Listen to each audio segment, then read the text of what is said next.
Hello, welcome to the Bragg Creek case study. My name is Caitlin Rose-Seiler and I'm with SKPCAP, and I will be moderating the session today. This is set up as a go-to meeting. So everybody who's not speaking, I'll just ask you to mute yourself for the moment. Perfect, thank you. We're going to start with a 45-minute presentation by Catherine with Cows and Fish, and then we will go into a smaller group breakout session where we're going to encourage everyone to use their webcams and unmute themselves and actively participate, and then come back for a recap. The small group breakout sessions will not be recorded, just the introduction and the recap.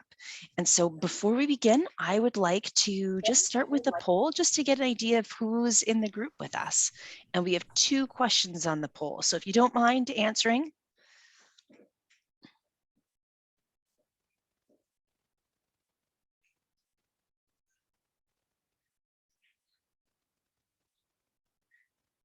So the first question is, which best describes you? And the second one is how familiar you are with Cows and Fish, not Cows and Fish in general, the Cows and Fish program. So while we wait for those answers, I'd like to state that we respectfully acknowledge that we are on the traditional territories of many Indigenous nations and communities, past and present. For millennia, they have worked to protect these landscapes and the life these areas sustain. I'd like to thank these original caretakers and acknowledge the ongoing work and presence of Indigenous peoples in Canada today. For our case study today, people who are actively participating will get gamification points at the end. So if professional development is not enough incentive, then hopefully points are. And I would like to introduce Catherine. Catherine Hull has a Bachelor of Science degree in biology and land use and environmental studies from the University of Saskatchewan, and a master's degree in environmental design with an environmental science focus from the University of Calgary. Catherine is an Alberta-based professional biologist with over 15 years of experience, including grassland bird habitat research, environmental consulting, and range and riparian health assessment. In her role with the Alberta Riparian Habitat Management Society, also known as Cows and Fish, Catherine has gained extensive expertise with lotic and lentic riparian health and inventory projects and related community engagement and stewardship initiatives with urban and rural municipalities, landowners, ranchers, watershed groups, primarily in the Bow River and Oldman River watersheds of Alberta. So I think we still have a few people answering the poll, but I'd like to turn it over to you, Catherine, and you can just let me know when I could end the poll. Sure, thanks very much. I'm just gonna share my screen here. Absolutely.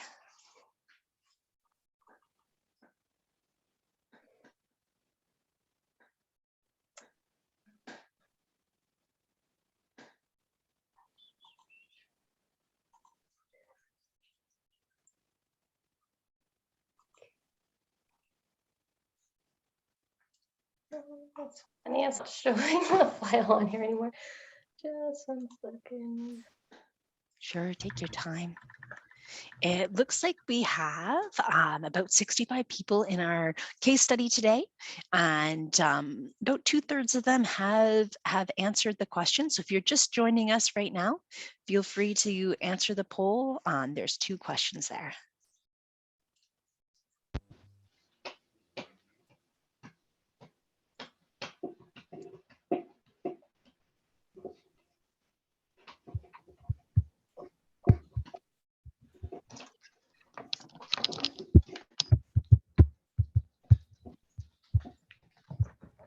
All right. Can you now see my screen there? Perfect. Yes. Okay. So always how these things work. They work fine when you do it in the practice session, and then somehow it doesn't work when you go to do it in live. So anyway, thank you very much for that introduction, and thank you everybody who's joining here today.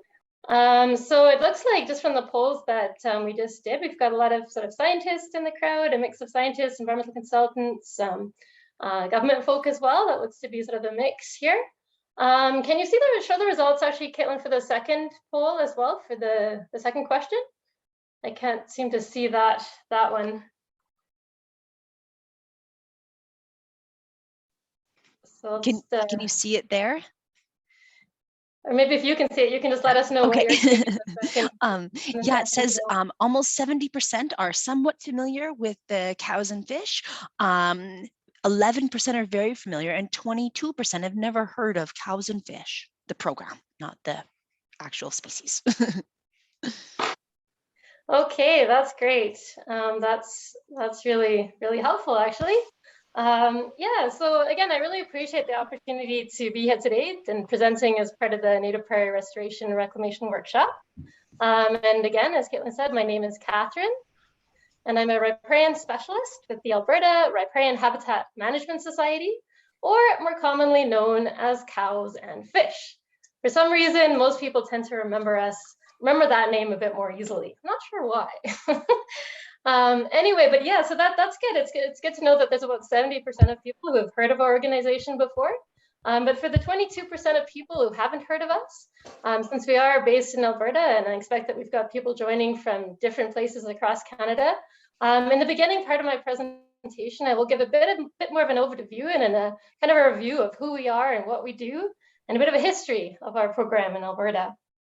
And then I'm going to jump into talking about a collaborative watershed stewardship case study or a project that we're involved with in West Bragg Creek in southwestern Alberta, along with a number of different partners. And as Caitlin mentioned, there's going to be an opportunity for questions after the presentation. And there'll also be a lot of time for discussion and feedback, and we're definitely looking for feedback from you during the breakout sessions that we're going to have in the second part of the session today. So yeah, I mean, I know that most of you, like me, are probably really fed up with online Zoom meetings and are suffering from Zoom exhaustion. But one of the benefits of online is that we do get to hear from people that we normally perhaps wouldn't, and who can join from other parts of the country. I just want to let you know as well that joining us today, we have two of my wonderful colleagues, Carrie O'Shaughnessy. She's our amazing, long-standing riparian specialist of Edmonton, Alberta, and also Amy McLeod, who's joining us as well. And she's our lovely and talented provincial riparian specialist. So I'm really grateful for them for joining. And they'll be helping to lead and facilitate the breakout discussions this afternoon. So thanks very much for Carrie and Amy for joining. So today I'm joining you from Calgary, Alberta. And like Caitlin, we're joining you from the Treaty 7 region of southern Alberta.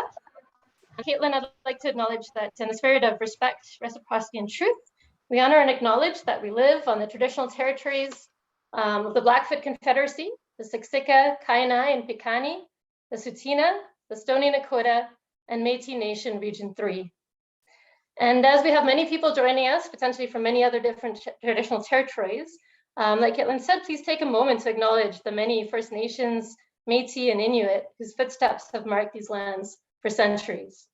And that long relationship we know includes both experience and knowledge gained, and a deep and strong sense of connection to the land, the water, and the wildlife. So to begin, a bit more background about who we are as an organization. As it says here, the mission of our organization is to promote healthy landscapes by fostering riparian stewardship. And we do this by trying to empower people who live and work and play in Alberta to take actions to care for riparian areas, so those floodplain and shoreline areas that connect land and water. We know that these areas, when they're healthy, they provide us with clean water, flood and drought resiliency, biodiversity, habitat, recreational opportunities, among a long list of other ecological benefits. Now, we're very lucky because this year actually happens to mark our 30th anniversary, which is quite a feat, really, for any small locally based NGO. And featured here, highlighted in yellow, are who we refer to as the founding fathers of cows and fish. So we have Lauren Fitch in the plaid shirt on the left. He's formerly a provincial fisheries biologist with the Alberta government, and Barry Adams on the right, a former provincial range management specialist with the province, with the government of Alberta. And both Barry and Lauren have certainly been hugely inspirational and motivational to me in my career, and in showing what's possible with a collaborative, community-based approach to tackling watershed health issues. Now, as an organization, we certainly do have our roots deeply planted in southwestern Alberta, near Pincher Creek, where 3 decades ago, both Barry and Lauren began working more closely with the ranching community to exchange ideas, share knowledge, and to find a common ground in tackling growing concerns around degrading fish habitat and water quality. Issues that at that time were beginning to be brought more and more to the forefront for the beef industry. So it would later morph into a more formal initiative, began really around the kitchen table of Hilton and Elta Ferris, and you can see that in the lower corner there. And they were among the first ranchers to adopt beneficial riparian grazing management practices to help dwindling cutthroat trout populations recover on their Elkhorn Ranch in southwestern Alberta. And sitting around that table with Lauren and Barry were representatives of the Alberta beef producers, who at that time were called the Alberta Cattle Commission, and also Trout Unlimited Canada. So it's not surprising then that the Alberta beef producers and Trout Unlimited would go on to become our founding members, the cows and the fish. Today, we also receive vital funding support from the Alberta Agriculture, Forestry, and Rural Economic Development and the Alberta Environment and Parks departments, as well as the other organizations that are shown on the slide. And also today, we work in close partnership not only with ranchers, but with many landowners, agricultural producers, urban and rural municipalities, and community groups in Calgary. For my part, I actually do a lot of work as well with the city of Calgary. Now, we recognize that it's not just unmanaged grazing that can have an influence on fish, habitat, and water quality, since ultimately we know that fish are, after all, the product of the entire watershed. And as our watersheds are becoming increasingly busy, so too have we seen dramatic declines and even extirpations of many of our native fish species across the province. So just as fashion trends in Alberta have dramatically changed over time, we know that fishing in Alberta is just really not what it used to be. So this is a photograph from the Glenbow archives dating to 1902. And this is a really well-dressed group of fishermen with a pretty good sized catch of fish. So not only were fishermen sort of really well-dressed back then, but certainly we just don't see the same sort of fish catches that we used to. This is another photo that Lauren dug up that's from the archives of the Calgary Herald from 1903. This group of, again, very well-dressed fishermen is back from a fishing trip along Fish Creek, which is a tributary to the Bull River. And again, a catch like that of 400 fish in a day, I mean, that's just unheard of today. So with cumulative land use changes that happen incrementally over many decades, it's easy to lose perspective on what our watersheds should look like. These are photographs from the Willow Creek Valley, where you'd be hard pressed to find a single living willow, and not much in the way of cutthroat trout either. So often we have to rely on fence line contrasts like this to show us the potential of the landscape is. So when we work with communities, that process of engagement starts with this awareness. I'm trying to remind folks what the landscape used to look like, how things have changed, and what we've maybe lost along the way. Speaking to people about what a riparian area is, how to recognize one, and all the different functions that these areas can provide. And we've done this over the years by way of hundreds of workshops, field days, education, game shows with kids, and one-on-one visits with landowners. And really what we're trying to do with all of these activities is to build a foundation of knowledge about riparian ecosystem functions, so we can build a common perspective and we can start to see the landscape in the same way.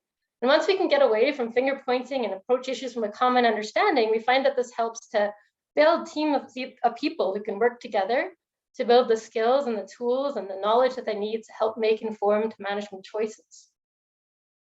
Now, in the early days of Cows and Fish, Barry actually reached Bill Thompson and Dr. Paul Hansen, who were formerly with the University of Montana's Riparian and Wetland Research Program, to help us develop monitoring tools to assess the health of both landscape systems, so lakes and wetlands, but also flowing systems, streams and rivers.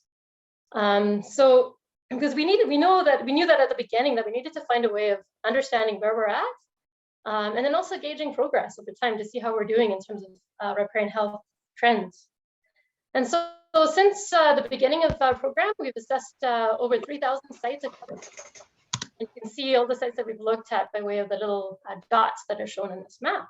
So most of our work has been done in sort of the central and south parts of the province. And we're pretty encouraged now by a recent review that we did of where we were able to go back and actually look at about 600 sites and do revisit monitoring of the same sites. And there's also pretty encouraging, like we are starting to see an increasing trend in healthy sites and an increase in healthy with problem sites and a decrease in sites that are considered unhealthy. But really for us, like a real mark of success is when individuals like our friend Francis Gardner takes ownership of riparian issues and starts to share their passion for riparian stewardship within their own community and with their neighbors. We typically don't find ourselves in the position to be able to hand out funding to folks to do riparian best management practices. But instead what we do is we share and champion success stories to hopefully inspire others to follow along the same path. So with all that said, I'd like to now talk about how we're using this cows and fish engagement approach and community approach as part of an ongoing collaborative project that we're doing in West Bragg Creek. So this project area is nestled within the larger Saskatchewan River Basin, which of course drains into the Hudson Bay.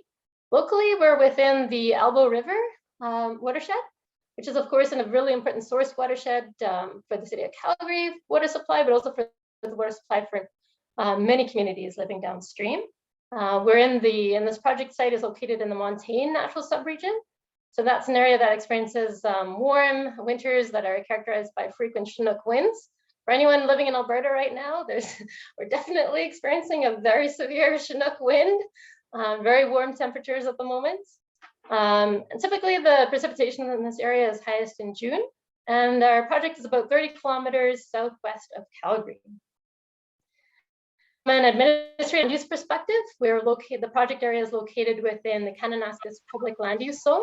So essentially that's crown land where multiple land uses are permitted, including livestock grazing within forest reserve grazing allotments. Our study area is within the Bragg Creek grazing allotments, which is used from June to October for grazing.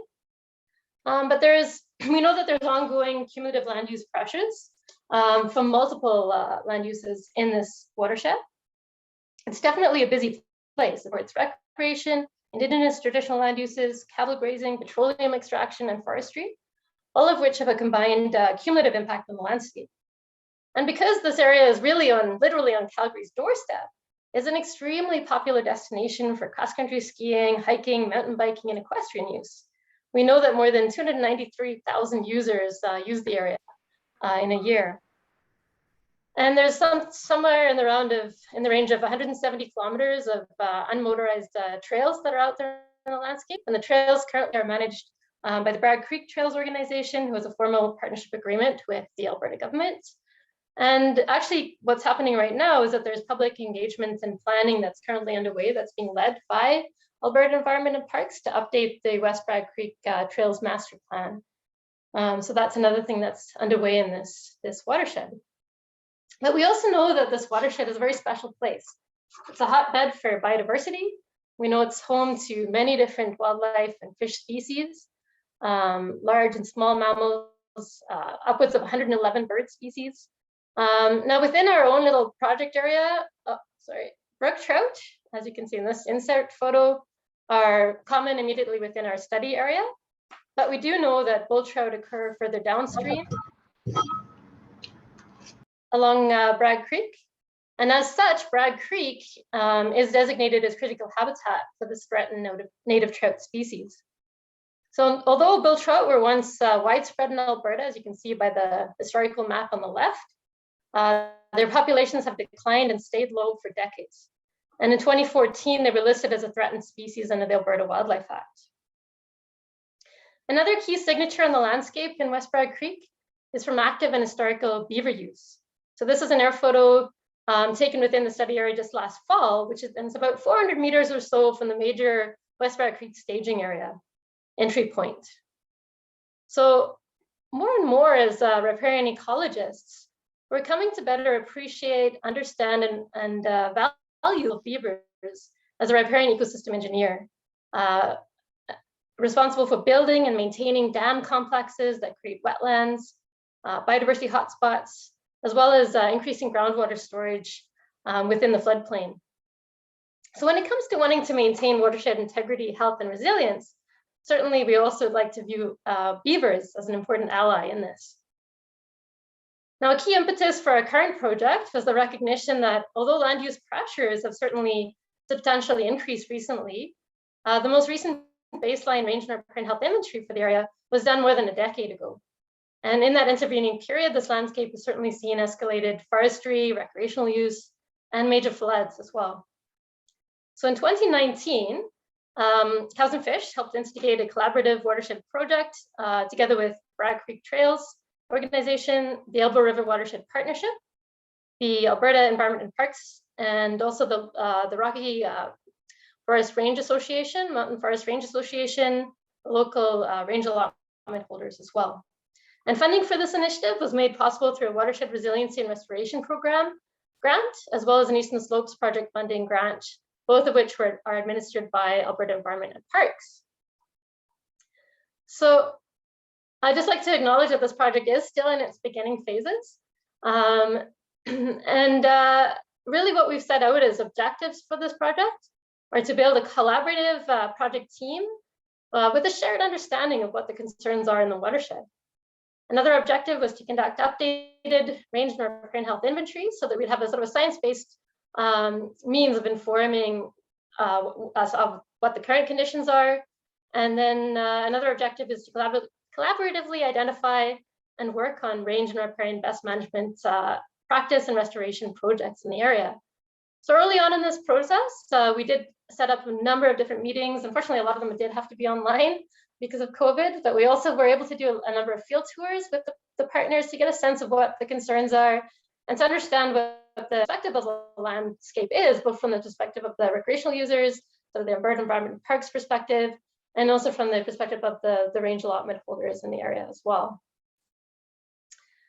So one of the first things that we did, the first step was that we were able to contract a professional agrologist, Ellen Dodd with Longview Ecological, to conduct a detailed range inventory updates for the Bragg Creek range allotments. And this entailed doing plant community mapping, reassessing range health and forage productivity, as well as incidental invasive species mapping, so that he was able to come up with range management and stocking rate recommendations at the end of this process. And then for our part, Cows and Fish had our field crews conduct 10 riparian health inventories in the project area. And most of this was focused on revisiting sites where we had baseline data from 2006 and 2007. And so when we do our field work, we conduct detailed plant species and plant community inventories, as well as photography monitoring and invasive species mapping. And we also come up with riparian health ratings for each of the sites. And essentially when we come up with the riparian health ratings, what we're doing is we're looking at 6 vegetation health parameters. So vegetation cover, invasive plant species, cover and distribution, and also things like tree and shrub regeneration, as well as 5 soil and hydrology indicators related to things like stream bank root mass protection, the amount of human caused background in area, and the amount of floodplain and bank with structural alterations. So after we assign scores for each of those parameters, we can tally those up and come up with an overall riparian health rating for an area that either falls into one of 3 categories. So healthy, healthy with problems, or unhealthy, depending on the integrity of the ecological functions in the area. So what we found is that there are actually many examples of virtually pristine and healthy wetlands in the watershed, and certainly some beautiful examples of lotic, so tributaries to Bragg Creek and also parts of the Bragg Creek main stem itself that look like this, that have dense and diverse native riparian plant communities, wonderful in-stream habitat complexity, and very little stream bank or floodplain alterations. What we also noticed is that beaver activity has undoubtedly played and continues to play an important role in shaping and building riparian habitats in the project area. And many of our revisit sites actually showed very little change from baseline conditions, such as this headwater tributary stream along tributary to Bragg Creek. So this photograph at the top shows what it looked like in 2007. And this is the same photograph retaken, or the same site that was retaken in 2020. So very little change to this particular site. But we did also notice that there's at least a couple of spots where we did see some decline in riparian health. In particular, this reach of Bragg Creek that is shown here has been affected by cumulative impacts of an industrial sour exploration road that was apparently built in 2002. And although the road's no longer in use and the temporary bridge crossing was removed, the legacy of the road remains. So this is what that site looked like in 2007. And this is what it would look like in 2020. So you can see that we've continued to see a loss of streambank root mass protection here. The channel widening seems to have occurred. And anywhere you have some really wide, shallow channels, that does affect water temperature, which of course can be very limiting to species like bull trout. So what we're seeing at this particular site is that there's been much of the old road bed itself is actually eroded away. So because there's very little in the way of deep binding roots from trees or shrubs, there's nothing there to hold that bank in place. And so it's experienced some pretty accelerated rates of erosion. This is also an area that experiences quite a lot of cattle use. It's one of their main watering spots. And it's also a busy recreational trail as well. So what's interesting is if you look just downstream on the other side of the fence line, as you can see looking at that arrow, if you look just downstream, you'll see that the riparian area looks quite different. So this is what it looked like in 2007, and this is what it looked like in 2020. So you can see much different from the other photos I showed. Here you see a lot of willows, a lot of spruce, and even some beneficial impacts that you can see from the 2013 flood potentially. A lot of these young poplars and willows starting to pop up in the deposition areas in the foreground. So this particular site, shown by the red shading, became a focal area for us to see how we can start reversing this downward riparian health trend. And recognizing that cattle in-stream use is one of the factors at this site. One of the things that we tried to do last summer was to pilot the use of an off-stream watering system. So we used some of our grant funds to pay for 2 solar-powered portable watering systems to try to reduce in-stream use, reduce the frequency of crossings, and also reduce damage to stream banks and potential for erosion. But one of the other motivations for where we placed the troughs was to try to lure cattle away from some very busy recreation hubs. So there is definitely a lot of conflict that's happening out there with recreational users and cattle. The recreational users tend to view cattle as a bit of a nuisance. And in the same vein, the ranchers are quite annoyed when gates continually are left unopened or open and they're not closed, and also when off-leash dogs chase cattle. So there's a bit of a conflict happening. So we're trying to see if we can use water as a distribution tool, not only to reduce in-stream pressure and allow natural recovery of riparian areas, but also to address some of those conflicts. So we know that as a distribution tool, water is certainly a very powerful tool. Proximity to water is in fact the single most important factor that determines where livestock are distributed on the landscape. And we know that generally they'll spend most of their time within 300 meters of water. And what's interesting is if they're given a choice, drinking from surface water or drinking from a trough versus drinking directly from a stream, typically if the trough is well positioned, cattle have been shown to drink more frequently, or drink to 8 times out of 10 to drink out of the trough, even when they do have free access to surface water. So another focus for us last year was to see what we could do in the way of bioengineering and riparian planting to help kickstart some of the natural recovery processes. So to help us with this effort, last spring we contracted Mike Gallant, who's a bioengineering specialist with Kerwood Lytle Engineers. And he was there and helped formulate and do some site tours with us to formulate a simple restoration design plan for the area. And initially what we had hoped to do is to have Mike lead a classroom session to help talk to people and teach people about different simple bioengineering techniques. This ended up morphing because of COVID into an online webinar. The link is given here, and I think Terry or Amy will post the link as well in the chat if you do want to take a look at this.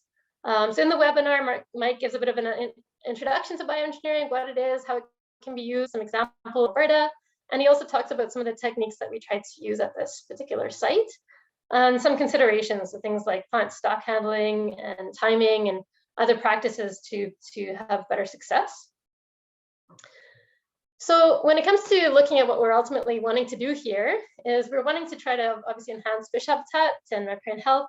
So we're wanting to try to improve that tree and shrub and natural biodiversity along the stream bank, to try to provide overhead cover, shade and structure for fish. And also we're trying to look at how we can ameliorate some of the soil compaction that's happened at that site as well.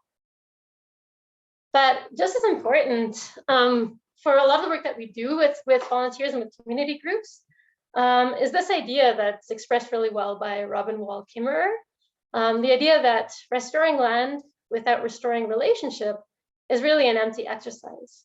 It's relationship that will endure and relationship that will sustain the restored land. So this idea of bringing people in, having them come in and actually help plant the plants and get their hands dirty, is really about restoring that connection of people with each other, within the people working and living or playing in the same area. And also then it creates sort of a more of a vested interest. So the folks that are out there have a better sense of what's going on and a better investment in the project, so that hopefully in the end it'll have a successful outcome. So that's really an important part of the work that we're doing, is involving people with and volunteers and communities with this on work.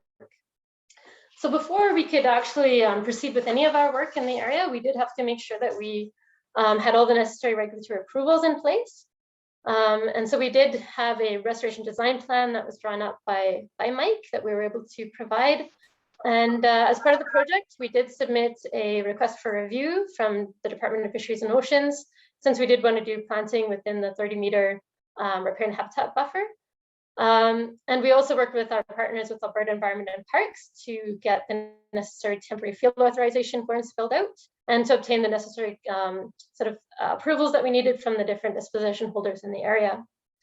Now, because we were trying to do this project or this work in a relatively short time frame, all of our work was done outside of the high water mark, so no in-stream work. And we in that way, we didn't have to apply for approval under the Water Act.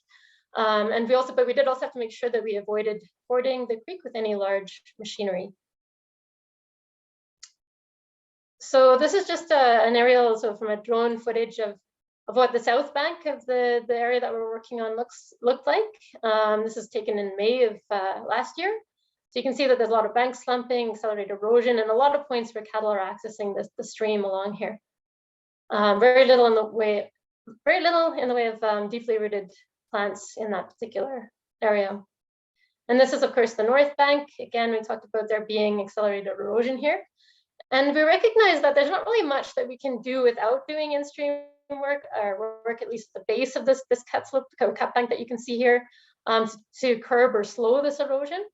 So that may be something that we look at doing in the future if we can get the necessary funding and approvals in place to do some more bioengineering at the base of the cut bank to try to deflect some of the erosive flow, and to try to allow some of the plants to establish. But what we did do is instead was to look at how we could improve some of the tree and shrub diversity in the upper bench here, and to try to look at how we can address some of the soil compaction issues that we're having there. So our focus was to put in some really dense plantings of native trees and shrubs. So here are some of the ones that we put in that are listed here. So our focus was to try to use ones that are tolerant of really dry, sunny conditions, including using ones like silverberry, that's a pioneer nitrogen fixing species as well. And all of our plants that we used were sourced from Grumpy's Greenhouses and Gardens, who are fantastic to work with. And all of the plants that we used were originally grown out as seeds from seeds that were sourced in this area, so kind of west of Calgary, that were then grown out in the greenhouse. But then over the summer, the plants are taken outside and they're actually overwintered outside, so that we're hoping that what we put in terms of 1 gallon container stock plants are pretty hardy in the way of plant stock. So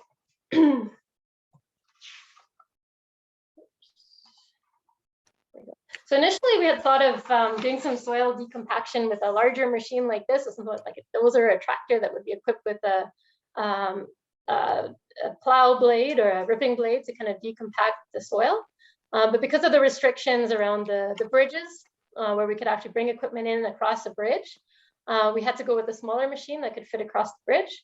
So this is a smaller skid steer that was equipped with a custom spoon blade that we ended up using. And this was again supplied by the Grumpy's Greenhouse staff. And we had Ernie, one of the folks from Grumpy's Greenhouses, help us with doing this work. And so in the end, he dug about 700 holes. We had the 700 plants that we put in, and this allowed us to do some local soil decompaction and the process of digging these planting holes. And really the bulk of the planting work was done in sort of toward the middle of September. And for this exercise, because we did have a lot of plants that we were trying to put in, we did end up working with contractors as well. So Debbie is shown there, Debbie Everett, who helped with providing some demonstrations, planting demonstrations, and kind of doing some quality control. We had a lot of our own staff come and help with this initial effort, as well as volunteers from Bragg Creek Trails and Elbow River Watershed Partnership helped us as well. So over a couple-day period, we were able to put in about 600 plants. And we did use a soil amendment. So we put in a soil amendment in each of the planting holes, a couple scoops or a couple handfuls of mix of this ProMix HP soil amendment, which also has a mycorrhizae component, as well as organic worm castings and weed-free farm compost, with the idea being that these soil amendments are pretty important for helping to address deficiencies in the soil chemistry, also helping to enhance soil moisture holding capacity and organic content. And more we know now how important soil mycorrhizae fungi are in terms of, particularly when you're trying to establish trees and shrubs. So we know that mycorrhizae fungal systems dramatically increase the effective root system because of their association with plant roots and their ability to provide plants with nutrients. And so when we did this work, we were pretty careful about trying to make sure that the willows, for example, we had 8 different locally sourced willows that we put in. And those were put in, as you can see in the left-hand photo, in sort of depressional areas, lower elevation portions of the site, where we did have deeper, loamier type soils. Whereas clusters of silverberry that you can see Debbie putting in here, were put into more of the compacted areas of the site. So this is a pretty hardy shrub, and we hope that its nitrogen fixing properties will help it get established here. We recognized that because cows were actually still in the area when we were doing this work, and as I mentioned, cows are in this area from June to October. So we had some strong folks from Bragg Creek Trails come out, and they helped us build this natural fence that's made out of locally sourced woody debris, some of which is collected along trails or just from local nearby areas.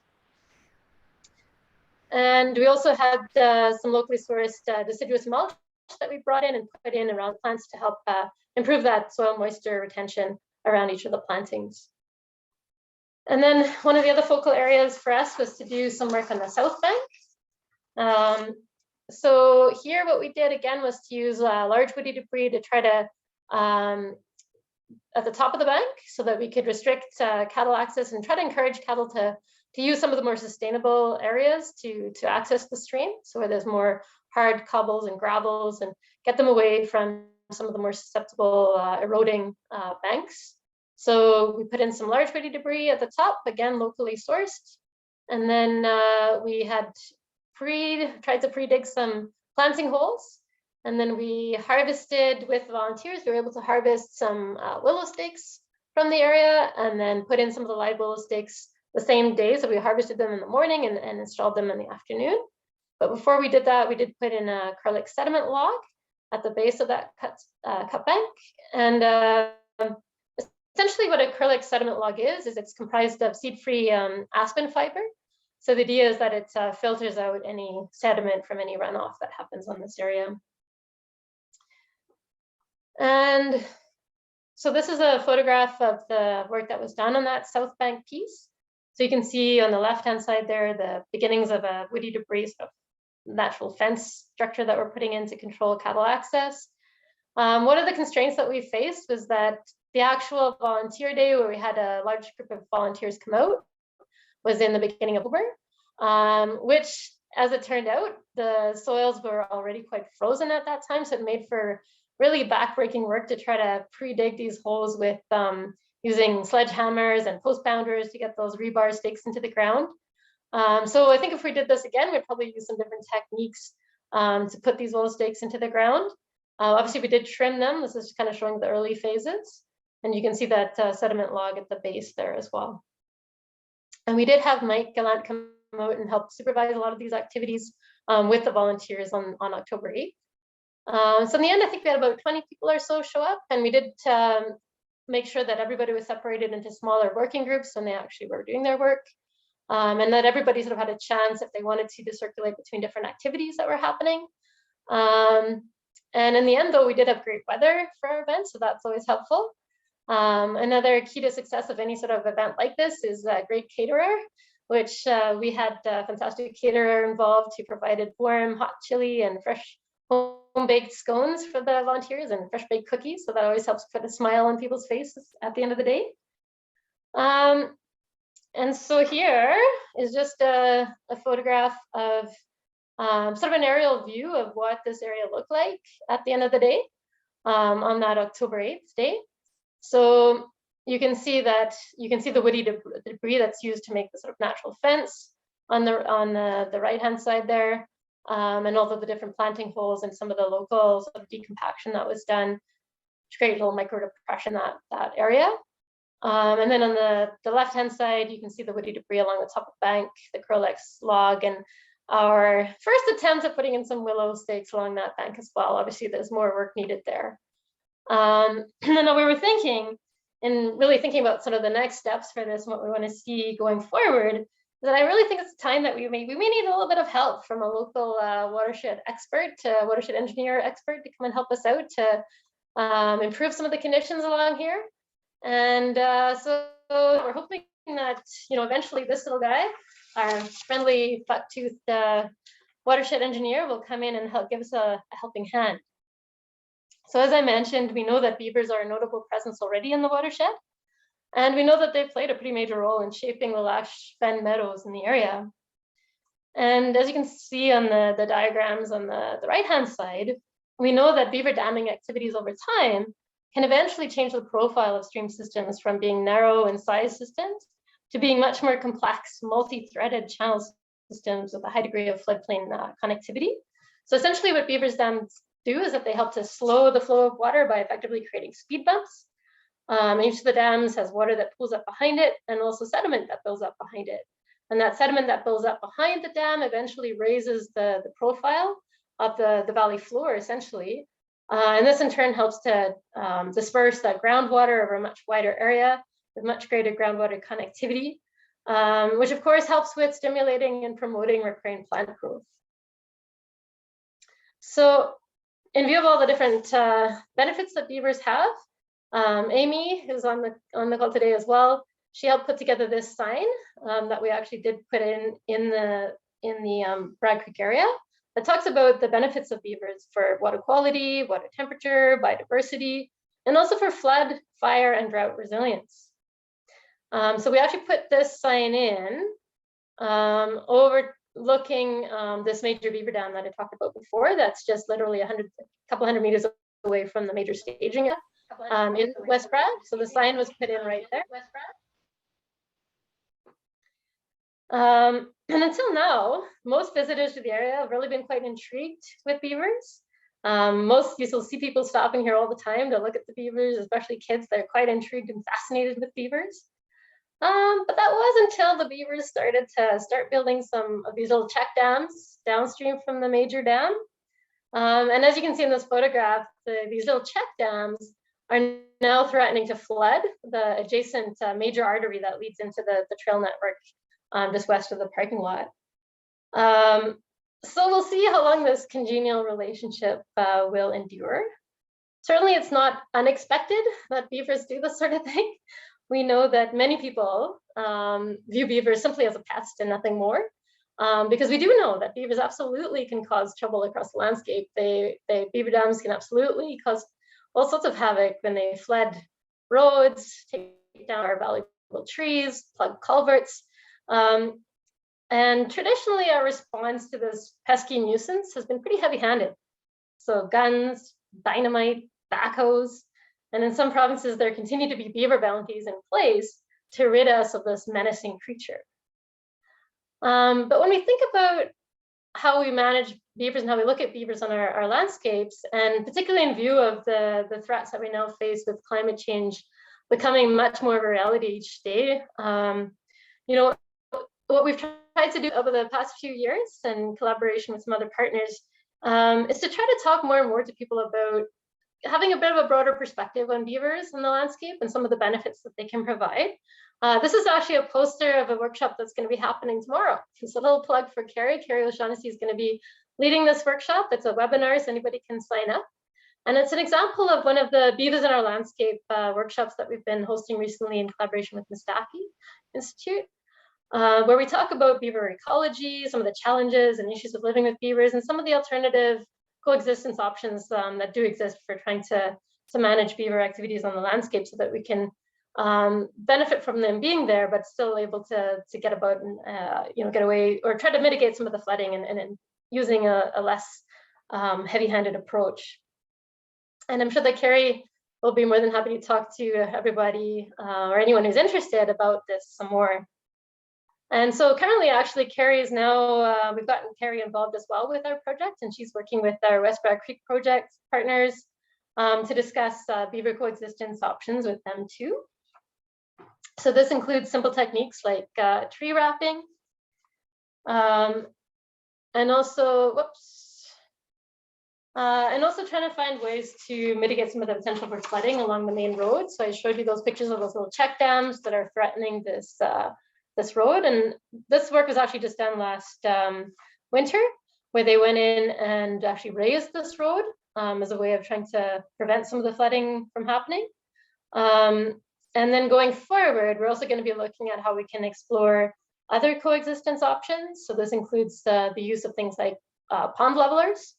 Essentially what a pond leveler is a pipe that's put in through the beaver dam. It's open at the one end. It has a cage around it to protect it. It's weighted down. And then you put it in basically at the level where you want the water to be so that you're not going to have flooding issues. And we've actually had demonstration projects recently where we've gone in with municipalities and other groups to show how to construct and install these. And again, if you want to find out more, I guess you're going to have to tune in tomorrow to Carrie's webinar on this, and she'll be talking a lot more about this as well. Yeah, so I think that brings me sort of to the close of the presentation piece. I did want to say as well that this is actually a photograph here of a sign that we had made for this project as well. We've had several of these signs put up in the watersheds. It's helped to explain to people what we're doing and to get people interested and involved if they want to be. And we've also submitted some newsletter articles that have been published through the Elbow River Watershed Partnership's newsletter and also on the Bragg Creek Trails website as well. So it's another means that we're trying to engage with folks out there on the landscape. So I think that brings me to the close of the presentation piece. And so Caitlin, I don't know if you wanted to open it up now to any questions. Sure. Yeah, we'll just take a couple questions before we move into breakout. The first one is from an attendee named Jessica. How do we find the balance of understanding erosion and incision versus water's natural process of changing the channel location? Yeah, that's a really great question. Certainly erosion is a natural process. There's absolutely no doubt about it. And in any natural meandering stream system, you're going to have erosion that happens on the outer bends of the stream, and that eroded material is going to deposit out on the inner bend, but the water slows down. And it's part of creating a diverse and habitat conditions as well along the stream. So you don't ever want to stop erosion. It's a natural part of the system. But the trouble is where you start to see levels of erosion that are just far beyond what would be naturally expected within the range of variability for a system. And usually that happens where you lose, as I mentioned, those deeply rooted trees and shrubs, so things like willows, poplars, that would normally be growing along a stream bank. Most flowing systems will have some sort of woody trees and shrubs along the bank. And the combination of all those roots really does help to keep that soil in place. And that sort of slows down that rate of erosion. if you take away all of those woody plants and replace them with things like Kentucky bluegrass, which has a roots, very little in the way of roots, it's pretty much just a mat forming grass, a turf grass. There's nothing really there that's going to hold those stream banks together, and that's where you can start to see accelerated rates of erosions. It depends on looking at reference reaches, what you'd expect to be growing there, to understand where things are at along that continuum. That makes sense. Thank you. And then Corey has a comment. He says, I have used cordless drills in the past to help create planting holes for the stakes. Would then use pre-mixed mud in the bucket to fill in the voids in the hole once the stake is placed and left to freeze in place. Do you have any comments about that technique? Yes, absolutely. We actually wanted to use a gas-powered drill to help us with drilling the holes. That was the intention. But unfortunately, the battery, or there was some issue with it on the day of course, and so we weren't able to do that. But absolutely, there are different approaches to pre-drilling these holes. Another technique as well, which I think was what was initially intended there, was to do brush layering as opposed to willow staking. So brush layering is essentially where you can actually pull back part of the bank if you have the right erosion controls and all the approvals that you need to basically use a backhoe, pull it back, and then you're able to sort of layer like an entire mattress of live willow stakes that then have a lot more contact with the soil surface, and then you put the soil back over, and that typically gives them much greater success. But certainly, yeah, there are different tools rather than trying to break your back with using rebar and hammers. So yeah, sounds good. That's all the questions that we have. I would just like to draw everyone's attention to the chat. Amy from Cows and Fish has posted a number of really awesome resources there. So feel free to check those out. And Catherine, I'm just wondering if now would be a good time for a 5-minute bio break, and then we can get into breakout sessions after. Yeah, absolutely. Okay. I'll just show the next slide here. So yeah, when we get into the breakout sessions, you can start thinking about some of these questions. But yeah, absolutely. Let's go for a break and we'll meet back. So what time is it now? So I have Alberta time. So it's 2:12 now. So let's give everyone 5 minutes, and then at 2:17 we will meet back here, and I will send everyone to breakout rooms. All right, sounds good. Thank you. Awesome.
We'll just give everyone another minute or two.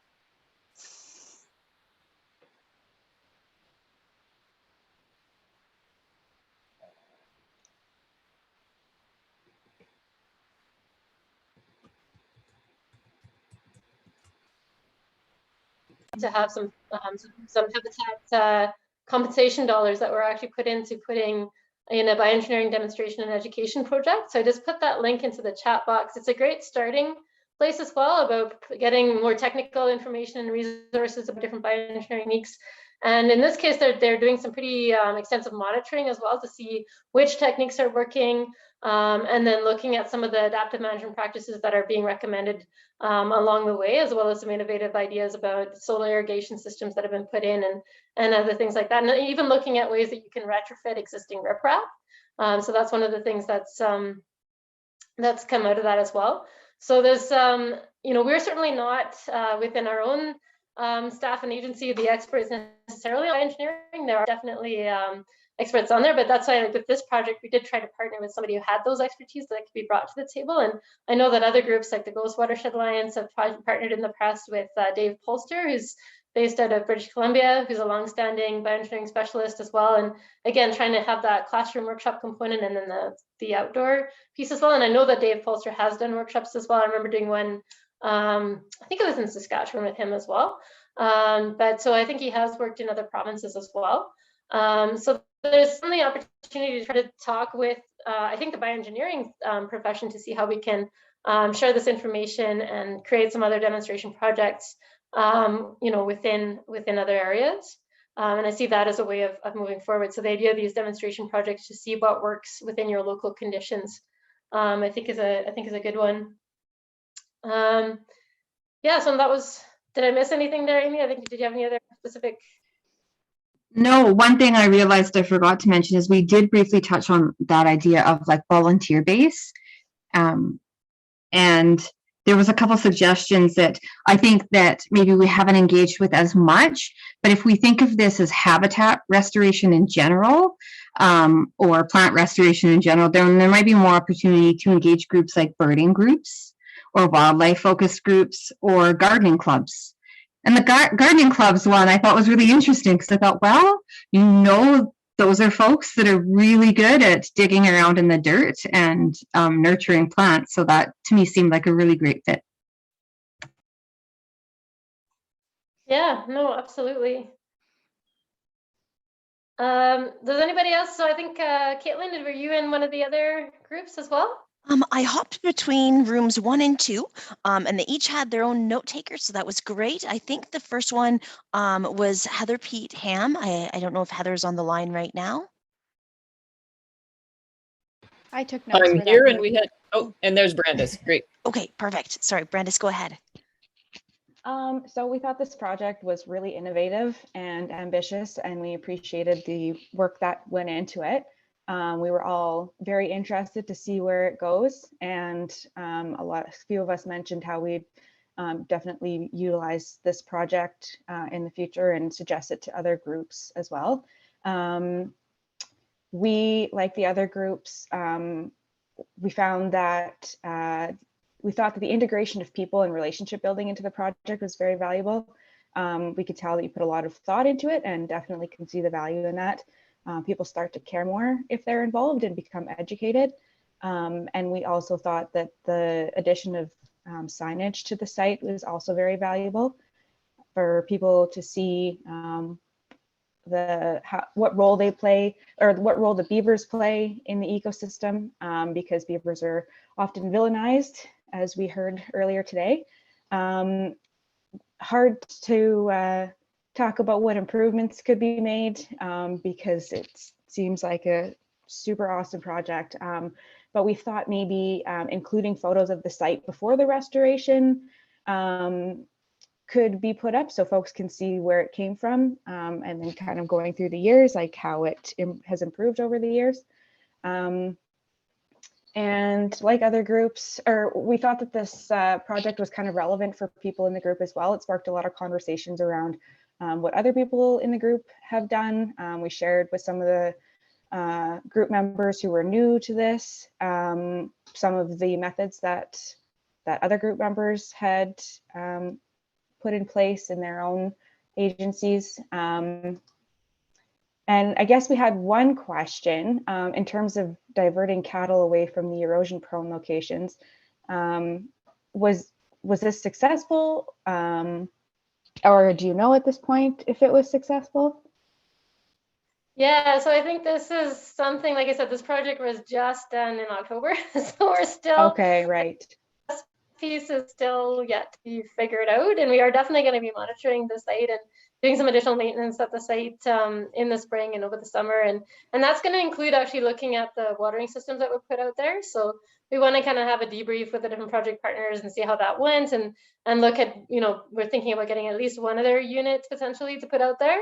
So I think that's one other piece of the project is are those units themselves helping to draw away some of that pressure from the direct on-stream watering, and are there ways that we can tweak where those are positioned?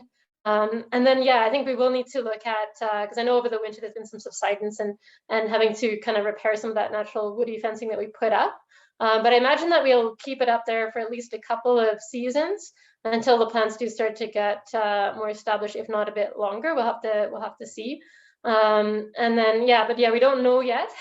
We're hoping that, you know, that we'll get some success. We did obviously, like I said, do some pretty dense plantings, recognizing that we're not going to get 100% survival, but hopefully with the planting density that we put in, even if we do get some loss, there'll still be a sufficient density of plants there. And yeah, I'll talk about some of the next steps just in the wrap up. But no, thanks for that, Brandis. That was great discussion, and thank you for those comments. And yeah, always interested to learn, and I'm curious too with I think it was Renee that posted the comments about the Meewasin Valley Authority, and having lived in Saskatoon for many years, I'm quite familiar with the Meewasin Authority. But if there's some way that we can collaborate, you know, please do let us know.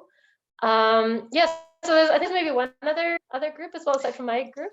Yes, there was a group with Beth and Eric and Kristen and a few others. I can't remember who was the note taker there. Was it Beth? It was Kristen Foreman. Kristen. Okay, sorry, go ahead. And I think Awesome. you left the group before you were finished giving us your plug, so you'll have to give it to our whole group now. Well, I'm planning on putting it in the lobby, so Perfect. I'll put it there so I don't hijack this chat. Awesome. Yes. Great. So much like all the other groups, we were really impressed with this case study. And like others have already said, it was amazing how many volunteers you were able to get out. So thank you for answering other questions about how you're able to get all of those volunteers. We had some comments about monitoring. So it was really good to hear you just talk about monitoring. We were wondering if you had looked into possible partnerships with local universities or Indigenous groups to do your monitoring moving forward. And another possible partner that was brainstormed was Trout Unlimited or the local watershed authority. And then there was also a question about, since it's called the Old Shell Road, is Shell at all involved, or could they at all be involved in future monitoring? Yeah, no, those are really great points, and absolutely, monitoring is going to be a big piece going forward. Since we do have funding for our own work, we do have some funds that we're going to be able to do some continued monitoring ourselves, at least for the short term, both including looking at you know, just basic survival monitoring to begin with, but hopefully then down the road as well some more intensive monitoring. But I think your idea of like looking at some of the, it would be the Tsuut'ina Nation there, and I know that the local watershed group in that area, like I mentioned, is the Elbow River Watershed Partnership, and they do have connections, and they also have sort of a freshwater fieldwater study program. So they might be, that's a good opportunity. I think we'll be talking with them more to see how we can get some monitoring through that group and through their partnerships with the First Nations folks out there as well. I really love that idea. So yeah, for sure we'll pursue those opportunities, and certainly we do partner a lot with Trout Unlimited and a lot of these types of projects as well. And yeah, as far as Shell, we did, I think, approach them, and I think we have to try again to see as well if we wanted to do anything, as I mentioned, somewhere with the in-stream type of work or at the base of that cut slope to kind of deflect some of those erosive flows, if we wanted to do anything like box machines or any of the biodegradable, what are they called, sediment wraps that you could put in at the base. If there's some funding that we could do or partnerships with them in terms of additional sort of bioengineering works at the site, that's what we were thinking there. But we haven't really gone very far down that road yet. That's fair. There were also some questions about how you plan to manage for invasive species. We weren't sure if maybe the soil amendments could give invasive species a competitive advantage, if you guys had done some pre-disturbance weed surveys so you knew what to expect, and if you're going to mobilize volunteers to do like hand pulling events, that sort of thing. Yeah, no, that's a great question. And we're really fortunate in that area because currently there's very few invasive species in that watershed. There are some. And certainly we do within the work that both the range consultant and the work that we did for our inventories, we definitely do have a catalog of the different plant species and the different weeds that are in that watershed. And we already actually last summer did organize something I didn't talk about, but we did actually organize a couple of weed pull events with the Bragg Creek Trails and the Elbow River Partnership again, because there was, through that study of the range study, there was a localized orange hawkweed patch, which is a prohibited noxious weed patch that was found. So we went in a couple times and did some weed pulls there, and we intend to continue, but that's not actually anywhere close to where we did the work. So other than Canada thistle, which I think is out there, we didn't know too much in the way of invasive species right in that restoration site, but it's definitely something we're going to keep an eye on. Awesome.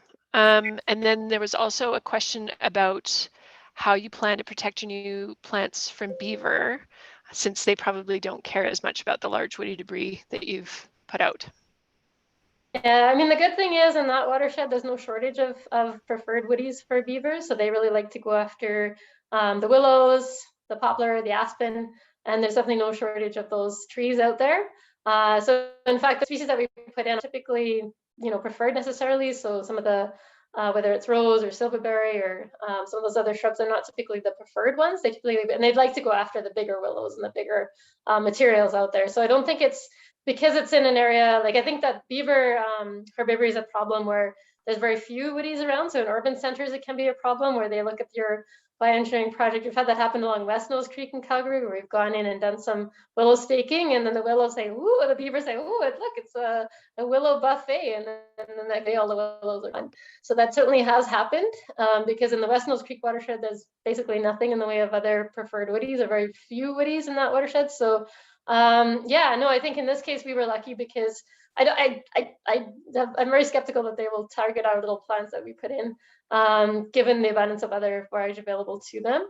And that's also why we chose species that are fairly browse resilient. So whether it's the rose or the silverberry or the other ones, they're not typically ones that even deer would go after necessarily. Like they would prefer things like the red-eared dogwood or those. So that was another motivation for how we chose the species that we put in there. Awesome. And if I'm monopolizing the conversation, moderate, please tell me. But we had so many questions. I'm really happy for these questions. They're great questions. Awesome. So awesome to have some insight into how you chose your species. We're all really impressed that you were using locally sourced native seed and that you had, grown them out in the greenhouses. We were wondering how you worked with volunteers in that one day to make sure that the planting density and the planting plan worked as you wanted, because yeah, it was amazing. So yeah, I mean, we can't take credit again for those plants themselves, because again, we did work with some wonderful, really experienced and knowledgeable staff with the greenhouse that we worked with, and that was based out of Pincher Creek. So I have to give all the credit to them and their staff.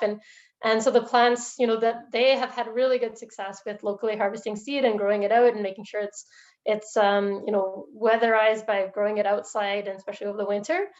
So it's something that their staff had a lot of experience with. And in talking to Debbie Everett, like she was saying, they've had upwards of 90 to 95% success rates with the plants that they have been able to propagate in their greenhouse in terms of their survival that they've had. So we were just really lucky in partnering with them.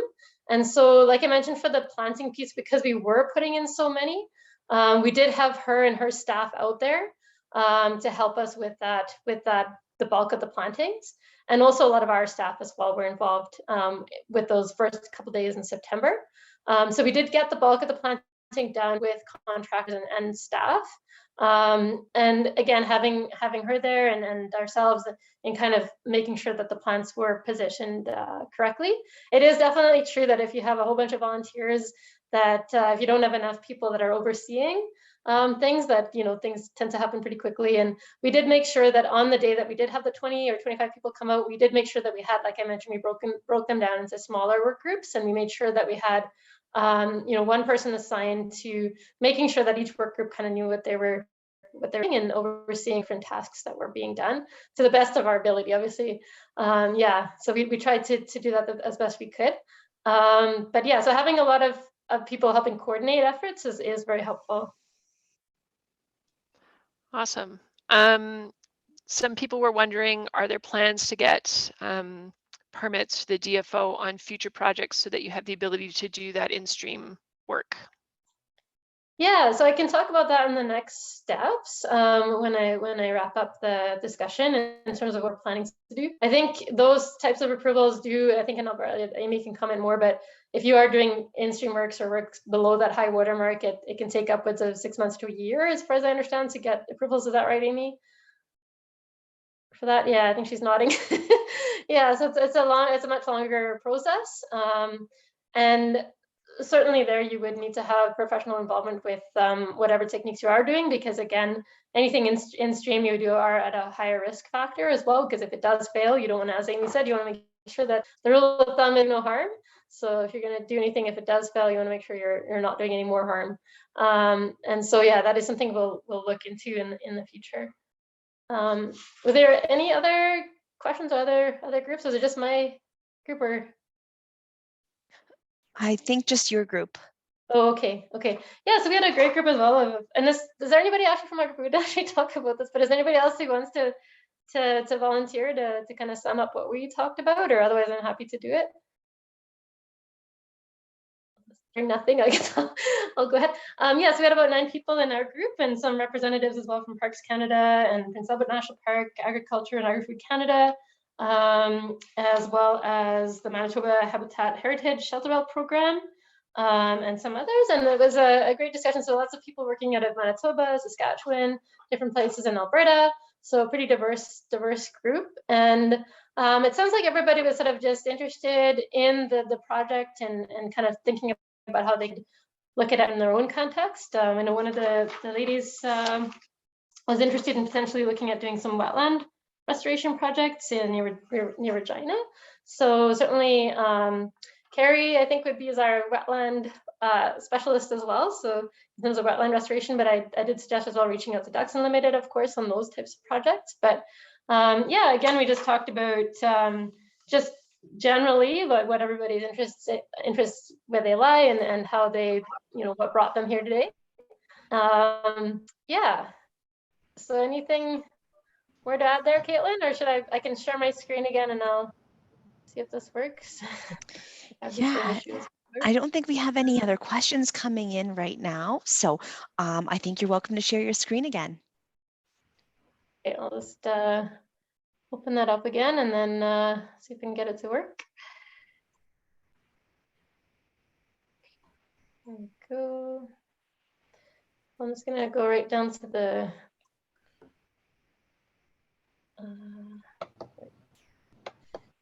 all right, do you see that there, Caitlin? Yeah, perfect. Okay, so in terms of next steps for this particular project, yeah, I think our initial focus is going to be to have some debrief meetings as well in the near future, hopefully next month, with our partners, and also some additional field tours of the area just to look at the restoration project, what maintenance activities we may need to do. And as I mentioned, like looking at how the first season went with the watering systems, and how we can kind of tweak where they're put or how many others we need out there in the landscape to have them be effective. I think that's going to be another discussion. And then ongoing, as I said, weed pull days with volunteers. And we're hoping to coordinate as well, something we didn't do last year, but more this idea of walks in the watershed. So having educators come out and offering an opportunity for folks just to go on an interpretive walk to learn more about the watershed and what's going on there, including, and then Carrie, like I mentioned, is going to be heading up a lot of the ongoing beaver coexistence tool demonstration projects that we're working on. And then, of course, a lot of the efforts this year is going to be around monitoring of those plantings and maintenance, and then looking into some of the longer term options if we did want to pursue some additional bioengineering work at that particular site. So yeah, so those are some of the next steps that we're going to be working on. But in the meanwhile, I really appreciate everybody being here today and taking the time to participate in this session and to offer your comments and questions and feedback. And certainly I've indicated their website and our email contact information. And yeah, please do reach out to us if there's some way that we can collaborate, or if there's other resources that we can provide to you to help you in your work. We're very happy to do that as well. And yeah, we hope that you enjoyed the rest of the conference, and hope that everybody enjoyed the session this afternoon. Any closing comments or remarks, Caitlin? Well, I just want to thank you and Carrie and Amy as well with Cows and Fish for putting together the virtual case study. I know it's extra challenging in a virtual setting. So yeah, thank you very much for organizing that and sharing with us this really, really awesome example of successful restoration. So thank you. To all of our attendees, thanks so much for catching this afternoon's case study. We will start tomorrow. 9 a.m. is when posters and trade shows are available, and 9:30 is when we'll start with kind of our housekeeping notes and go on with our next session and our final session. So as a thank you for participating, I've put in a gamification code so you can get points for attending today's case study. And this has been recorded, and I believe the chat is also recorded as well, because I know there's some really awesome resources in there as well that Amy's been putting in while Catherine's been talking. So I guess I'll just reiterate the comments from our attendees to say thank you and a great project, and thanks for sharing. So have a great rest of your day, everyone. Okay, thanks so much. Thanks. Good luck Bye. with the rest of the conference. Enjoy. Thank you. Bye. Bye.